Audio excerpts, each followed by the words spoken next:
बिस्मिल्लाहिर्रहमानिर्रहीम। अस्सलाम वालेकुम नाज़रीन, आप यूट्यूब चैनल देख रहे हैं। मैं इमरान खान हूँ। बज़ाहिर तो आपको ये बताया जा रहा है कि मुज़ाकरात हो रहे हैं, पाकिस्तान रोल प्ले कर रहा है और बाकी ममालिक मिलकर इस जंग को रोक देंगे।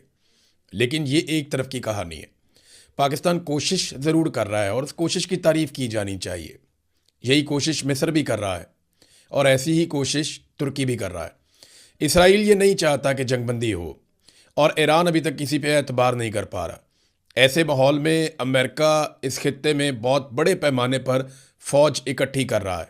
ये सारी चीज़ें मैं आपको बताता हूँ, लेकिन सबसे पहले वाइट हाउस ने तहरीरी तौर पे एक धमकी जारी की है। तहरीरी में इसलिए कह रहा हूँ कि वाइट हाउस की तर्जुमान ने जब खड़े होकर ये धमकी सुनाई तो पढ़ के सुनाई, और बाकायदा वो नीचे देखकर पढ़ रही थी और साथ साथ वो सुना रही थी जो धमकी उन्होंने दी है। ये धमकी मैं आपको कैटेगोरिकली बता देता हूँ। वाइट हाउस की तर्जुमान ने कहा कि ईरान हकीकत को तस्लीम नहीं कर रहा, वो शिकस्त खा चुका है, उसकी फ़ौज हार चुकी है। सदर ट्रंप ब्लफ नहीं करते, वो ईरान पर जहन्नुम के दरवाजे खोलने वाले हैं। बड़ी तबाही आएगी। पहले ऐसा हमला नहीं हुआ होगा जैसा हमला अब होगा। अगर ईरान डील नहीं करता तो शदीद तरीन हमले शुरू होंगे। ये जनाब वाइट हाउस की जानिब से बाकायदा तहरीरी तौर पे एक बयान लाया गया और उसे पढ़ के सुनाया गया। डोनाल्ड ट्रंप ने अपना जो ज़ाती डोनाल्ड ट्रंप का एक सोशल मीडिया है उसके ऊपर एक पोस्ट की है, एक उन्होंने स्टेटमेंट दिया है। वो स्टेटमेंट ट्विटर के ऊपर भी आया। अब इस स्टेटमेंट को पूरी दुनिया बड़े गौर से पढ़ रही है और सबको आइडिया हो गया है कि ट्रंप एक्चुअली करने क्या वाला है और मुज़ाकरात की असल कहानी क्या थी। पहले आप वो स्टेटमेंट देख लें, क्योंकि ये स्टेटमेंट तय करेगा कि आने वाले हफ्तों में पूरे खित्ते में क्या होने वाला है। डोनाल्ड ट्रंप ने कहा कि United States of America is in serious discussion with a new and more reasonable regime to end our military operations in Iran. कि अमेरिका इस वक्त ईरान में एक नए और रीजनेबल यानी पहले से बेहतर एक रिजीम के साथ बड़े सीरियस मुज़ाकरात कर रहा है, जबकि ईरान ने कैटेगोरिकली कहा कि हमारे अमेरिका के साथ कोई मुज़ाकरात नहीं हो रहे। तो इसको आप क्लियर कर दें कि ये डोनाल्ड ट्रंप ने एक दावा किया शुरू में। Great progress has been made but if for any reason, यानी हम आगे बढ़ रहे हैं लेकिन अगर कोई वजह बन जाती है, a deal is not shortly reached, अगर फौरी तौर पे कोई डील नहीं होती, which it probably will be, and if Hormuz straight is not immediately open for businesses, और अगर फौरी तौर पे कोई डील नहीं होती और आबनाए हुर्मुज़ को फौरी तौर पे कारोबार के लिए नहीं खोला जाता, we will conclude our lovely stay in Iran by blowing up and completely obliterating all of the electric generating plants, oil wells and Kharg Island and possibly all desalination plants। अब इसको ज़रा आप गौर कर लें कि वो करने क्या जा रहा है। डोनाल्ड ट्रंप ने कहा कि अगर अभी डील नहीं होती और आबनाए हुर्मुज़ को फौरी तौर पे नहीं खोला जाता तो हम करेंगे क्या?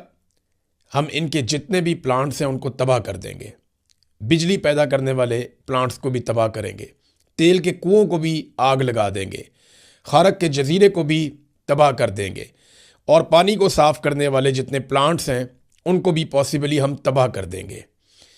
और अभी तक हमने इनको टच नहीं किया, ट्रंप ने यह भी कहा। और उसने कहा यह बदला होगा उन बहुत सारे फ़ौजियों और दीगर लोगों के कत्ल का जिन्हें ईरान के 47 साला दहशत गर्दी फैलाने वाले रजीम ने कत्ल किया था। अब ये डोनाल्ड ट्रंप की एक वाज़ेह धमकी है। डोनाल्ड ट्रंप क्या मांग रहा है? डील, ईरान हमारे साथ डील करे, फौरी तौर पे आबनाए हुर्मुज़ को खोले। ये डोनाल्ड ट्रंप ने कैटेगोरिकली मांगा। वाइट हाउस क्या कह रहा है कि ईरान डील करे, शिकस्त तस्लीम करे। ईरान कह रहा है हम जंग हारे ही नहीं। अमरीकी जर्नल्स कह रहे हैं कि ईरान जंग नहीं हारा। दुनिया ये मान रही है कि ईरान ने बेहतरीन जंग लड़ी है और ईरान जंग नहीं हारा, वो बदस्तूर हमले कर रहा है। अभी उन्होंने 36 घंटे 48 घंटे पहले सऊदी अरब के अंदर अमेरिका के बड़े बड़े तैयारे तबाह कर दिए। रोज़ाना की बुनियाद पे वो अमेरिका को कोई ना कोई नया एक सरप्राइज़ दे देते हैं, लेकिन उसके बावजूद अमेरिका लगातार कह रहा है कि शिकस्त तस्लीम करो, हार मान लो और हमारे साथ डील कर लो और हमारे मुतालबात तस्लीम करो। देखिए, जंग में जो मुतालबात आप नहीं मनवा पा रहे वो आप टेबल के ऊपर तो मनवा ही नहीं पाएंगे, ये तो सवाल ही पैदा नहीं होता। ये कॉमन सेंस इस बात को नहीं मानती। एक तरफ डोनाल्ड ट्रंप ये दावे कर रहा है कि जी मुज़ाकरात हो रहे हैं, पाकिस्तान बातचीत कर रहा है। देखिए, पाकिस्तान जो बातचीत कर रहा है वो कोई अमेरिका की मोहब्बत में नहीं कर रहा। लाजमी बात है, पाकिस्तान के जो हुक्मरान हैं उन्होंने एक जूते पॉलिश करने की पॉलिसी अपनाई हुई है और वो डोनाल्ड ट्रंप को हमेशा खुश रखना चाहते हैं। मिसाल के तौर पे डोनाल्ड ट्रंप ने बड़ी घटिया और गलीज ज़ुबान इस्तेमाल की खादमैन हरमैन शरीफैन मोहम्मद बिन सलमान के बारे में, तो शहबाज शरीफ ने डोनाल्ड ट्रंप के बारे में एक लफ्ज़ नहीं बोला, आसिम मुनीर ने भी नहीं बोला, किसी ने नहीं बोला, कोई भी खादमैन हरमैन शरीफैन के साथ खड़ा नहीं हुआ। इसी किस्म का कोई एक जुमला अगर ईरान का कोई लीडर बोल देता तो आप देखते कि ये बाजू टोंके आ जाते सारे के सारे मैदान में। तो डोनाल्ड ट्रंप को ये खुश ज़रूर रखते हैं, लेकिन इस जंग को ख़त्म करना पाकिस्तान की ज़रूरत है और ख़ित्ते के बाकी ममालिक की ज़रूरत है। वो सब जानते हैं कि अमेरिका का कुछ नहीं बिगड़ेगा, हमारा बेड़ा गर्क हो जाएगा यहाँ पे इस खित्ते के अंदर। लिहाजा सारे इस जंग से बचने के लिए अपने अपने तौर पे कोशिश कर रहे हैं, लेकिन अमेरिका इन मुज़ाकरात की आड़ में खामोशी के साथ मशरिक़ वस्ता में या खलीजी ममालिक में अपनी अस्करी ताकत को बढ़ा रहा है। न्यूयॉर्क टाइम की रिपोर्ट है, ये मैं आपके सामने रख रहा हूँ। न्यूयॉर्क टाइम की रिपोर्ट के अंदर यह दावा किया गया है कि मिडल ईस्ट में अमरीकी फ़ौजियों की तादाद बढ़ते बढ़ते 50,000 से ज़ायद हो चुकी है, जबकि इस हफ्ते और अगले हफ्ते मज़ीद अमरीकी फ़ौज, उनकी कुमक पहुँच रही है, उनके हथियार पहुँच रहे हैं। एक और ख़बर यह है कि जो इंटरसेप्टर्स, वो मिज़ाइल्स जो आने वाले मिज़ाइलों को रोकते हैं, उनकी तादाद को 3 गुना बढ़ा दिया गया है, उनकी प्रोडक्शन को बहुत तेज़ कर दिया गया है ताकि ईरान की जानिब से मुस्तकबिल में होने वाले हमलों को रोका जा सके।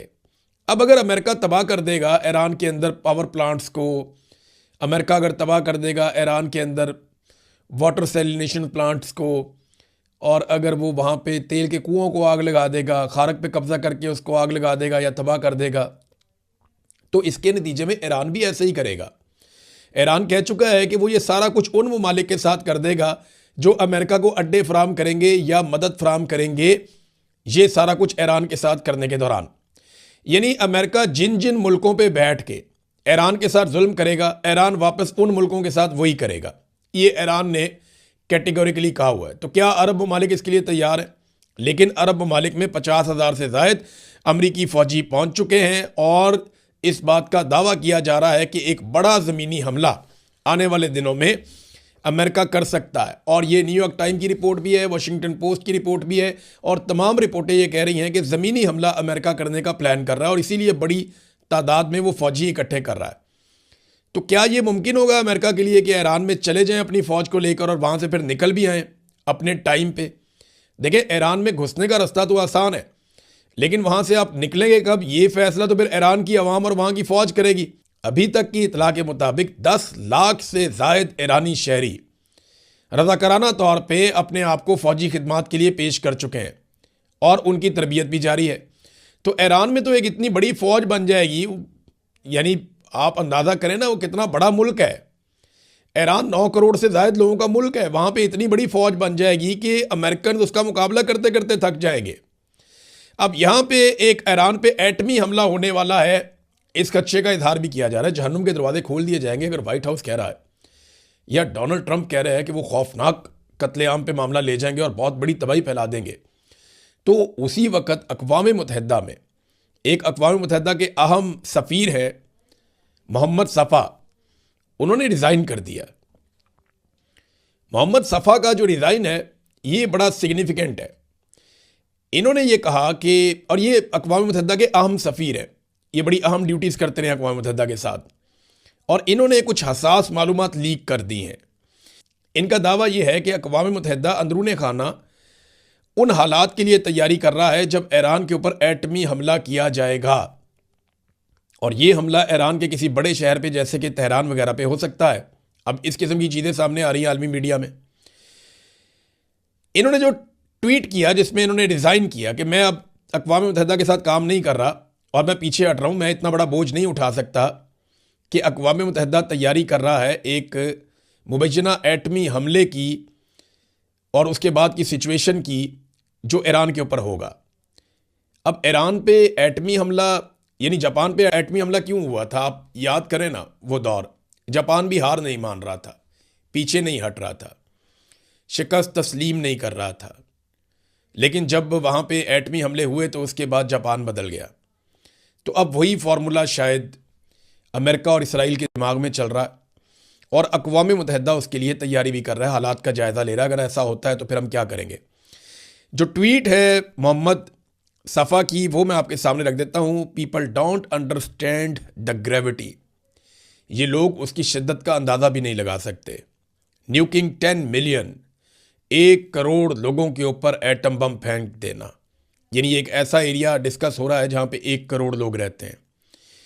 Regular working class people with dreams, ऐसे लोगों के ऊपर जो काम करने वाले लोग हैं, जो ख्वाब देखते हैं, जीना चाहते हैं। Only the people can stop it, सिर्फ लोग ही इसे रोक सकते हैं। एक्ट नाउ, अभी इसके ऊपर अमल करवाइए। हिस्ट्री विल रिमेंबर अस, तारीख हमें याद रखेगी।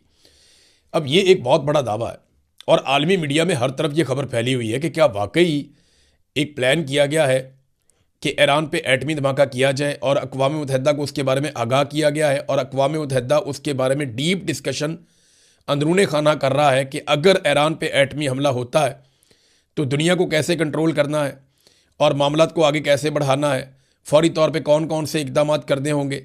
और इन्हीं चीज़ों के लीक होने पर मोहम्मद सफ़ा ने अपने आप को अलग किया